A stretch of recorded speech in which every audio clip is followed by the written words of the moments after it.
Welcome to the OG Unfiltered Podcast with your host, Omar DeBerry.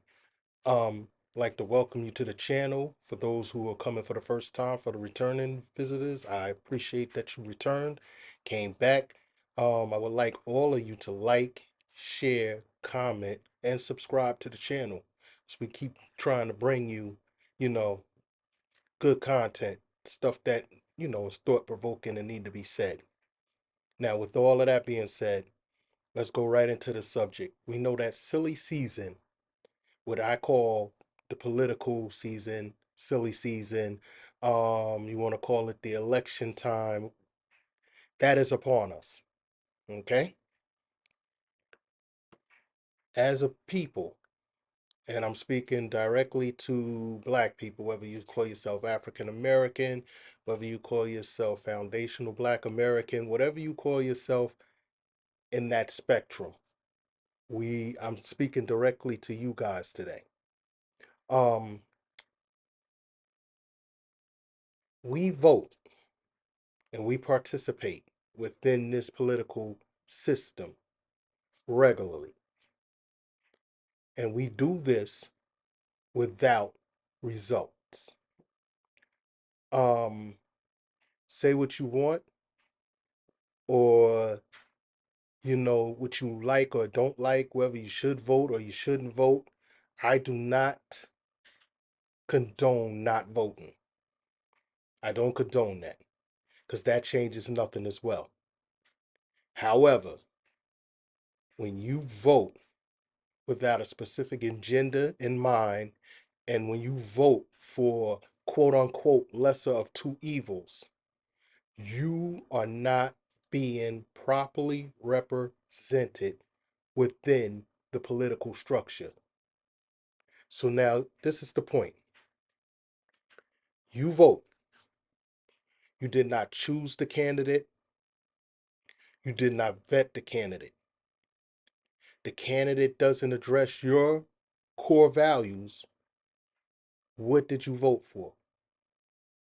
Just to say you voted, that's not enough.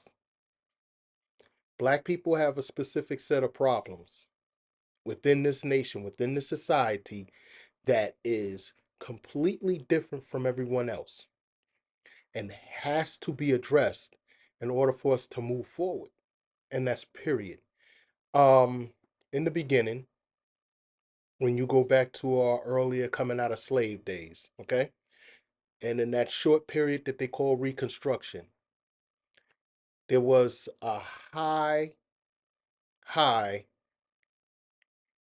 closing of the gap of wealth. You understand what I'm saying? The wealth gap was at its highest point of, with the closing. We was doing the most progress at that time. Along came Jim Crow and segregation, tools to stop what Reconstruction was doing. Because at the end of the day, they did not want this as a society at that point, okay? So now you had your widest gap. This is when the gap really widened all the way out. It's really got bad. So then you had civil rights movement. And during the civil rights movement, the fact that they got rid of segregation, which was a good thing, closed the gap slightly. But here's where the problem lied. Although the segregation closed the gap is slightly, it didn't address what we was doing during Reconstruction in order to keep the gap closing. It just took away the widening, the amount that you widen. That's what segregation removal did. It put it back. It just, they say water rises and falls and then it has its mean. And you brought it back to the mean. Okay?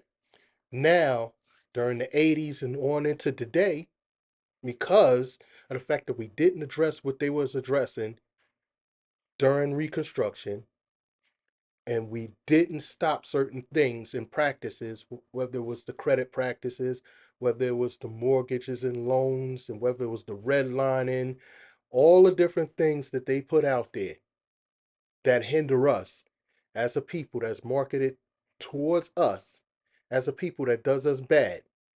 We never addressed that. So we got comfortable in the fact that we got rid of segregation. We felt like we got over because we got a few faces in the office, not representation, faces within the office.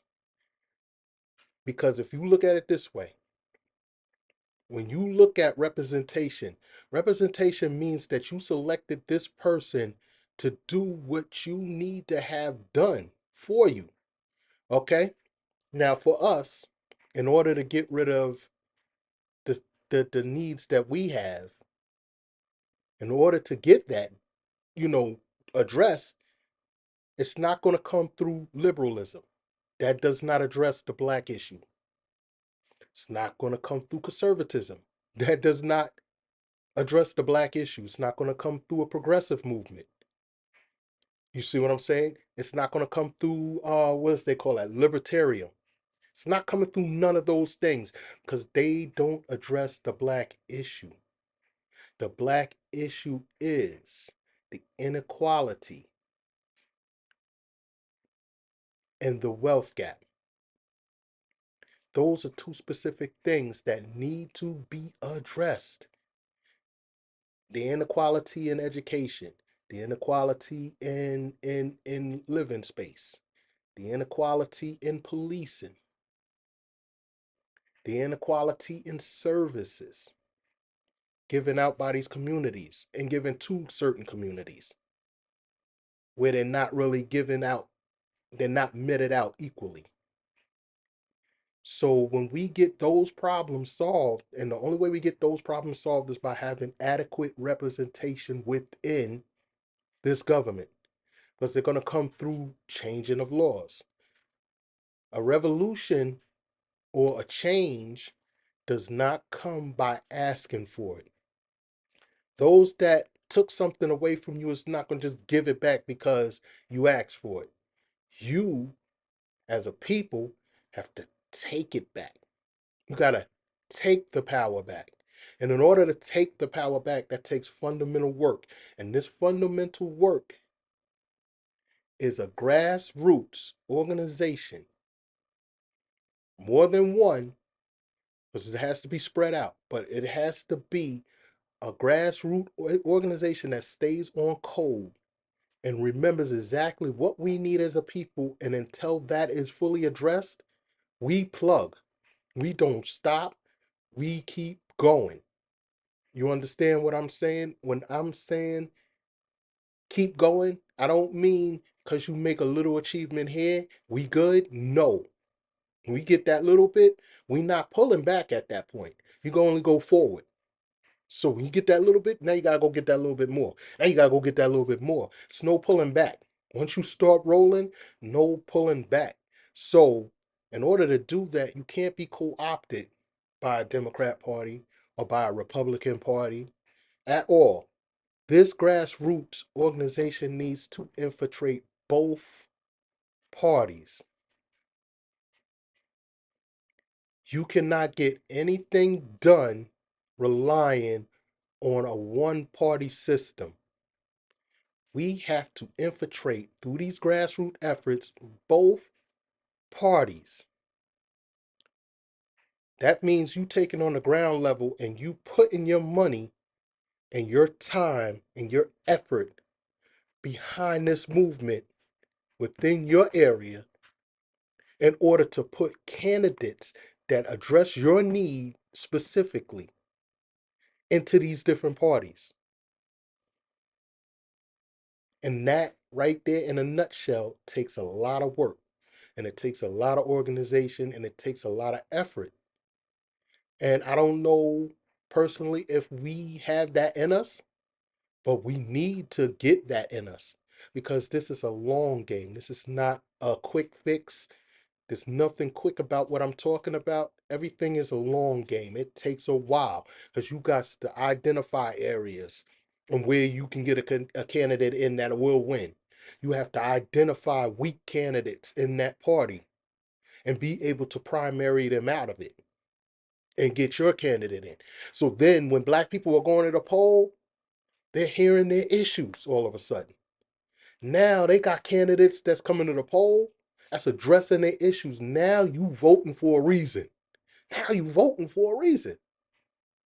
You know, you scream tangibles, and that's great. And you're not gonna vote if you don't get any tangibles. And in a way, it's true because even if you vote and you're not getting tangibles, your vote didn't really count anyway. Let's just address the elephant in your room. Your vote don't count unless you get something from it. But it can't be, I'm going to sit back and allow them to show me candidates and I'm going to beg that candidate to finally listen to me. It's got to be, I'm going to go out and get a candidate. And if you ain't listening, I'm going to get somebody that will listen to beat you. And we're going to put our money where our mouth is. We're going to put our effort where our mouth is. We're going to hit the ground running. We're going to get you up out of there. It's as simple as that. No more chasing politicians around, asking them about reparations, and then posting it online like, hey, I asked him about reparations and he don't even care. No, it's, I asked you about reparations. You're not giving me the answer I want to hear. I'm going to find somebody to get you out of there. You understand what I'm saying? We have to move strategically as a people in order to get our efforts on the table. We can't wait for them to give us a seat at the table. They're not going to just give you a seat at the table. You got to take a seat at the table. It's like musical chairs. And once you get to the table, then you got to start bogarting the food. That's what you got to do. In a nutshell, you've got to get these people, you got to put them in the place where they need to be, and then you got to ride them because they're your candidates now. And make sure that they move in the direction that you need them to move. You have to have somebody that believes in this as much as you believe in this. That can't be bought out. That can't be hijacked. Because the bottom line is, until we get adequate representation, we will have nothing done. Nobody's doing anything for you. It doesn't benefit them. What are they doing it for? And us as a people gaining wealth and moving up in the hierarchy of things doesn't benefit another race. Because at the end of the day, they look at it as why them and not us. So there is no coalition for what we're doing when it comes to that. There's no coalition for that. There is nobody that's going to save us. Nobody's dropping out the sky. Nobody is walking through that door. No face that you're going to put in there that was selected for you is going to do what you need done. And that's that. And I don't know how many different ways you could say it or ways that you could push it, but that is the bottom line. We have to address our needs. We have to organize locally, nationally. We have to select our representation, not vote for our representation, select our representation. And then we have to ride that representations back and give him that or her, give him or her. I don't want to just keep saying him, give him or her that support and that backing that he needs or she needs in order to keep pushing forward. As they can yell to the wind, but if there's nobody behind them, it's just that one person yelling to the wind. So when you get these people in office, now you got to keep these people in office. You got to embolden these people within the office by giving them that full support, money, time, effort has to be given in order to do this. It takes work. Anybody can say if you don't do for me, I'm not going to vote. Okay, I won't do for you. Don't vote. Who cares? Anybody can do that. You need to say to yourself and to others that I am here to get what I need, and I'm not taking no for an answer. And there will be consequences beyond me just sitting out of elections. It's going to be consequences. You're going to lose power. You're going to lose spots. We're going to take what we need to get what we want. That's the bottom line. Until then, reparations, dead. Police reform, dead. Credit practices being streamlined better so that black businesses can thrive, dead. Opportunity zones, dead. It'll be exactly what you get. Those little nuggets of nothing that just so they can say, I did do something. Take for instance, this late thing that Joe Biden did with marijuana. Okay. He made it so that he could pardon low level marijuana offenses. Okay. And everybody cheered. Yay, he is doing what he promised. Right? And it seemed like it was a good thing. Okay. Now let's look at it a little further. Pay attention to what he said during this speech. He's pardoning federal marijuana cases, right? That will save or release thousands of people. Okay? Thousands. But we all know that low level marijuana offenses have put hundreds of thousands in prison. Hundreds of thousands. But you know where they put them at? In state prisons. So he did the federal thing, which was like you got a snowball that avalanched into like a big glacier, like a big boulder coming at you.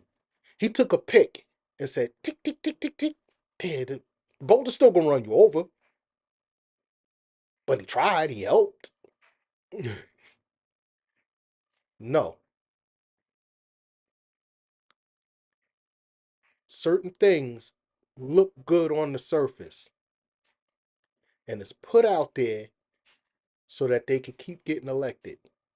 That's not what you needed as a people, black people. That's not what you needed. You understand what I'm saying? We need actual legislation that pinpoints and really digs into the problems that we have as a society.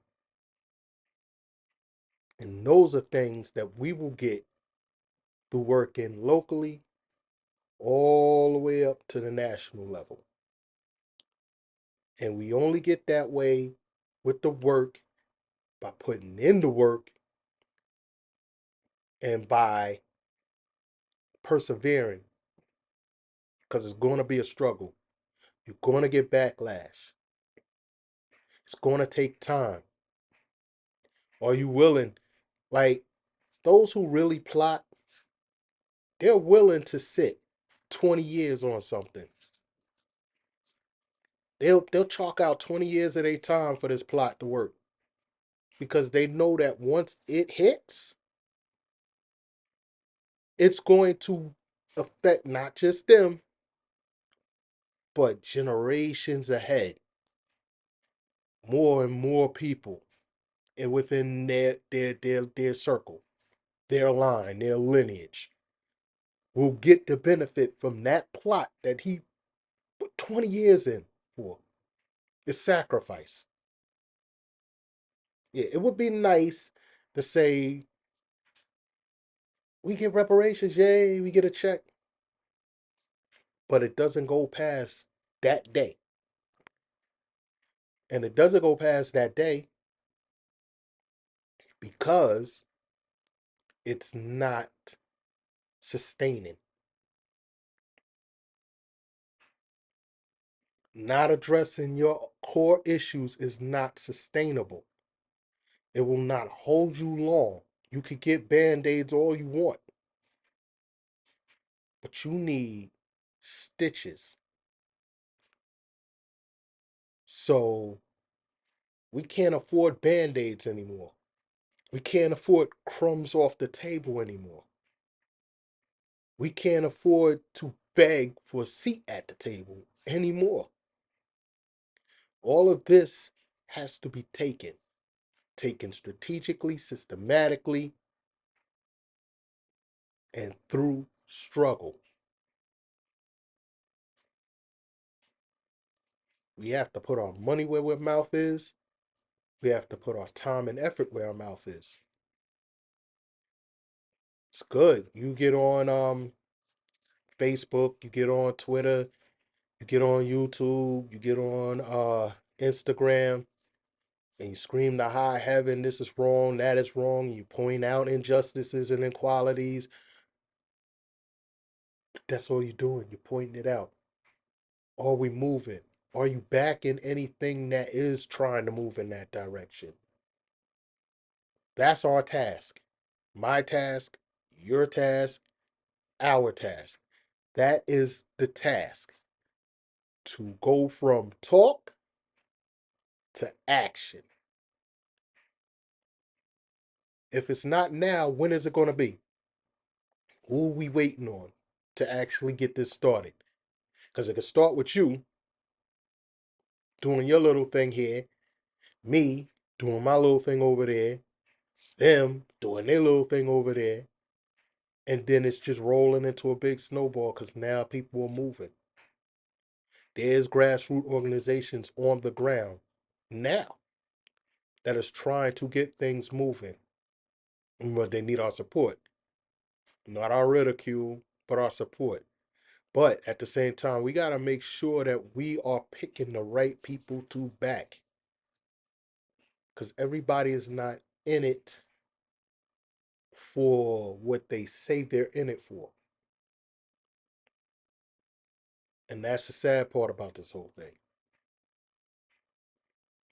Because a lot of people, they get followings and they'll get big groups to scream to high heaven with them in their organization, and they're really not for us. Plants, people that are strategic for themselves, not for us, but the strategy is to make themselves more powerful, and just them. There's people out there that'll exploit a problem. The problem exists. People are crying for it. Let me go in and take that want and make it work for me. We gotta learn to eliminate that as well. No more of these pie in the sky people. They have to have an actual plan to do what we need done. We know the task at hand. We know what is the problem. I don't need nobody to point that out to me anymore. We know what we want. I don't need nobody to lead my chairs or my protests or none of that stuff. I don't need them to march me to Washington to have a circle jerk. I don't need that anymore. I need people that are willing to grind, and I will be there to help in any way I can. But they got to be willing to grind this out and have a distinct plan that makes sense. And the only plans that make sense is economic plans and political plans. So that talk of F the Democrats and F the Republicans, yeah, F them. Unless you got them working for you. And the only way you're going to get them to work for you is if you're hand selecting them. They are already emboldened by someone else. You can't do nothing about that unless you got more than the people that it's emboldening them. And maybe you could turn them. But you have to hand select your people that you want, your champions. You gotta hand select them. Go out there and get that for you. We have a whole black caucus, a whole black caucus, but yet we still complaining about we don't hear about black issues during these debates.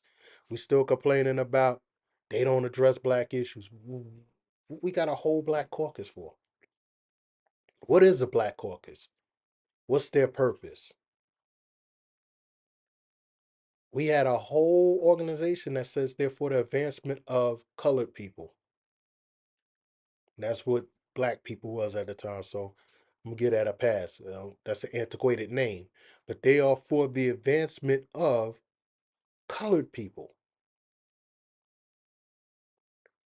What are they advancing?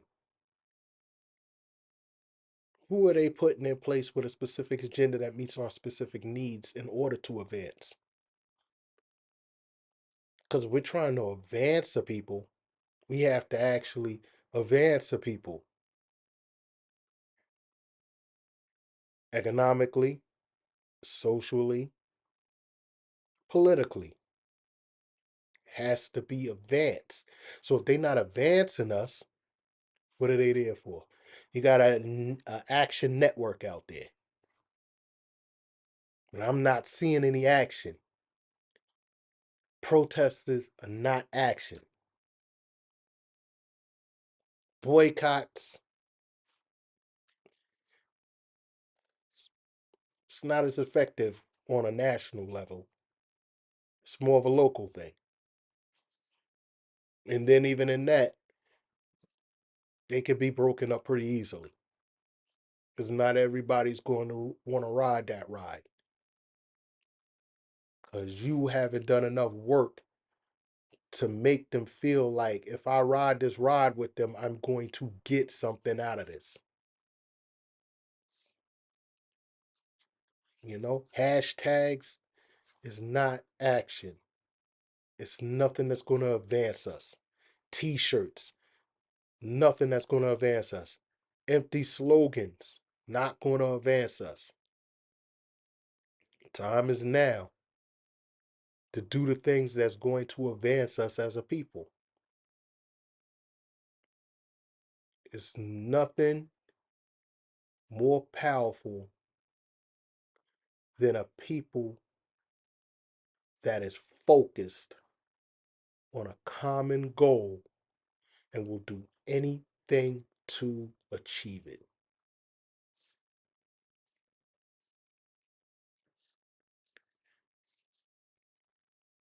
We need to be laser focused on these upcoming elections, which is too late now to get people in there to actually represent you. But on these elections past this, the time is now to start figuring out who is going to represent you. Not who's going to sort of represent you. Not who's going to kind of represent you. Not who's going to represent you a little more than the other guy, but who is going to represent you? Who is going to go to bat for you? Do and say whatever needs to be done and said to represent you, regardless of how it looks. Because, like them or not, These kooks on the right, they represent their people to the fullest. The kooks on the left, they represent their people to the fullest. Their message is that message, and it doesn't change, and it doesn't waver, and nobody, they're not trying to hear it. Anything else. This is what we want. This is what we need. This is what I'm talking about and only talking about. Until we get that on our end, we just stuck in the middle. But everybody else in this big melting pot getting a little bit of nothing. And we cannot afford a little bit of nothing. This economy is going crazy right now. And remember the old saying, when America gets a cold, we get the flu. Why is that? Because that's how this nation was set up to be from the beginning. And they did their job well at keeping it that way. It is now our turn, our time to change that. We don't want the flu no more. We want to not even get the cold anymore. See what I'm saying?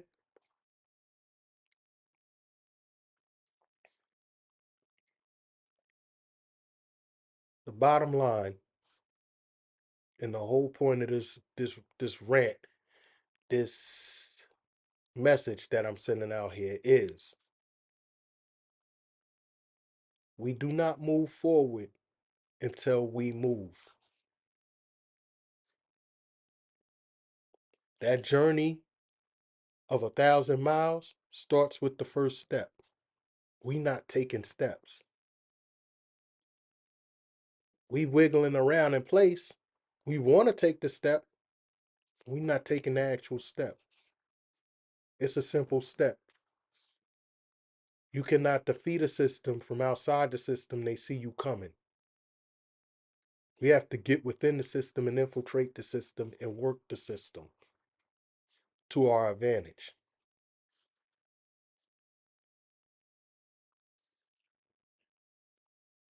Look,